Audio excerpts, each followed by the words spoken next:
Steve Vickers is no stranger to Hong Kong or to American business, which is why he recently helped brief US eco-project companies visiting HKTDC on cross-boundary investments on the Chinese mainland. So Steve, you're advising American companies, particularly in the green tech area, about entering Asia through Hong Kong. What's the thrust of your message? Many of them are interested in participating in China's vast interest in all things solar power. And that sounds terrific, and the opportunity is terrific. But there's a critical issue. The critical issue, you need to be working with the right people, you need to protect your intellectual property when you're doing so, and you need to consider, understand and evaluate who you're doing business with. These are critical issues before you get too far down the line. For those who are cautious about the security of their business in a new Asia-Pacific environment, Steve Vickers has answers. It's about entry and exit strategies in Asia.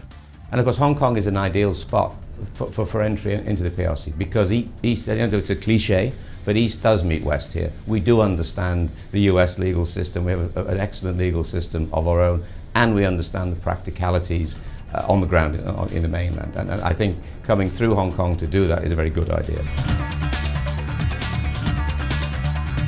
More than just one good idea, Steve sees Hong Kong with its clean civic environment, justice system and professional expertise as a centre for regional risk analysis. We see Hong Kong as a crucial risk mitigation centre for Asia, not just for China, obviously because of we're part of the mainland, but we have our own independent legal system. So yes, Hong Kong is a critical centre for this.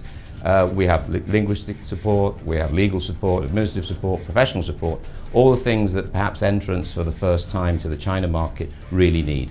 And coming through Hong Kong makes it a lot easier.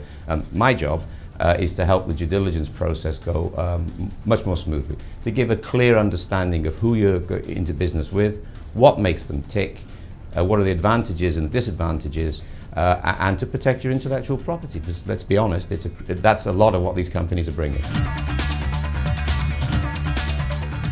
Before starting his new firm, Steve Vickers sold his earlier security and risk analysis company to New York-listed FTI Consulting before re-entering the Asian market again this year, in a career that so far spanned the Hong Kong police, US-based Kroll Associates and his own startup company, reaching out from Hong Kong. SVA, Steve Vickers & Associates, is entirely focused on risk mitigation work in three key areas. Business intelligence, which is helping clients understand the market, the due diligence, maybe some politics as a primary piece.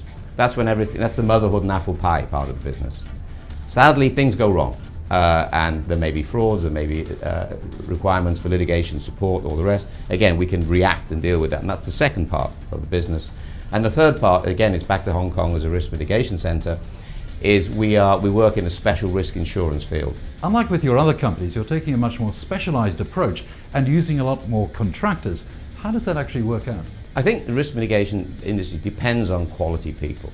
The issue is, do you want to hire them all in-house and have a huge army, or do you want to leverage off people with expertise in specific areas, in specific countries, in specific segments? So my goal is to provide a central organisation capacity, but then to reach out to people to help us in an expertise area. I can never be an expert on all the areas that all our clients want to look at, but what we can do is help them by finding the right people to make the right decisions.